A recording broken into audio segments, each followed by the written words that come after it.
mundo é um mundo cheio de ilusões. A história do moço que saiu de casa depois de pedir adiantado sua herança, antes do pai morrer, é uma história de ilusões. Um moço que se deixa seduzir, Senhor, por ilusões que o enganaram. Então depois ele descobriu algumas realidades. As ilusões foram frustrantes, as realidades eram recompensadoras. Vemos 3 ilusões que aparecem no relato deste jovem, deste moço. Em primeiro lugar vemos a ilusão da falsa liberdade. A ilusão de pensar que a liberdade é fazer o que quer. Vivemos numa época em que o homem está no centro, que ele põe a mão no nariz e diz que é dono da sua própria vida. Vivemos na pós-modernidade, sem regras. Não há convenções, cada um faz o que acha melhor. Dizem o que é verdade para você não é para mim. O que serve para você não serve para mim. Você viva a sua vida e eu vivo a minha. Há muitas pessoas seguindo a trilha da falsa liberdade. Exemplo, pais dizendo: não vou dar nenhuma instrução religiosa, moral para os meus filhos, quando eles crescerem, que eles escolham o que eles quiserem. Está errado. A Bíblia diz: ensina a criança no caminho que se deve andar. Existe uma ilustração perfeita, onde diz que em um livro para crianças, um certo homem leu que era a história de um trem, e ficou admirado como as bicicletas, como os velocípedes podiam andar por todo lugar, e achou que ele também devia ser livre. Dizia o trem: por que viver nos trilhos? Então ele saiu dos trilhos e viu um gramado bonito com flores e foi para lá. Só que como era pesado, ao chegar lá, afundou. Moral da história: regras, princípios, padrões não são algemas, são trilhos. E quando a pessoa presume que pode seguir seus próprios instintos, viver por seus impulsos, fazer o que lhe dá na telha, na verdade ele se torna escrava e experimenta uma das piores sensações que o ser humano pode ter: a sensação de vazio, de angústia.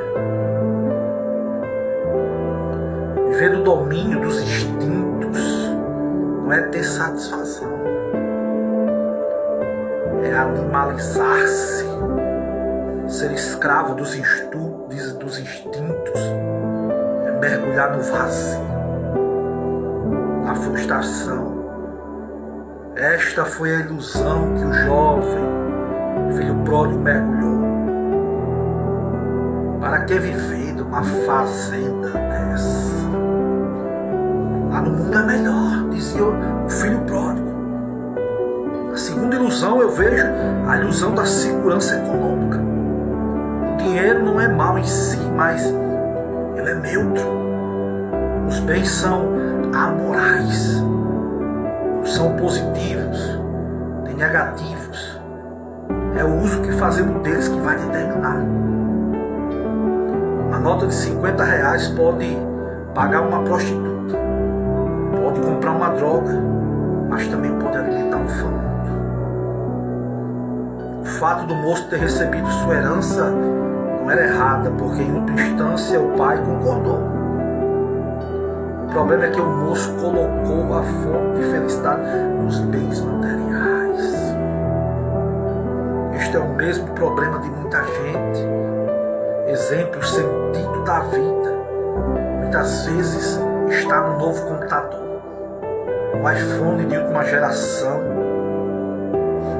os cartões de crédito, poder.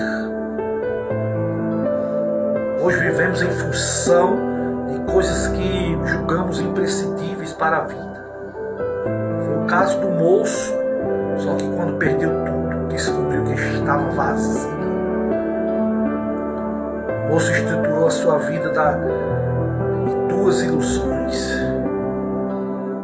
de se dispor a vida como quisesse. Sentou-se nos bens e ficou frustrado. A terceira ilusão desse jovem, eu vejo que ele teve a ilusão dos falsos amigos. Enquanto esse jovem tinha dinheiro, ele conquistou vários amigos. Evidentemente, o filho pródigo não gastou dinheiro sozinho. Viveu muito bem enquanto tinha dinheiro. Quanta gente tem colocado o sentido da vida nesse tipo de amigo? São pessoas muito frágeis, de imagem própria. Precisam de aprovação alheia, necessitam viver em grupos, em bando, precisam de aceitação. Vestem roupas das quais não gostam, assumem hábitos de que não gostam para agradar os amigos. Cuidado com isso, é ilusão. Houve um tempo em que a moda era o sapato de bico fino. E o vendedor mostrou o sapato para um jovem que ele estava atendendo. O rapaz disse para ele: mas este sapato é muito feio, é horrível. E o vendedor respondeu: mas é o último grito da moda, rapaz, da moda. E o rapaz disse: é mesmo? Se é assim então, eu vou levar. Que coisa. Era horrível, mas era o último grito da moda.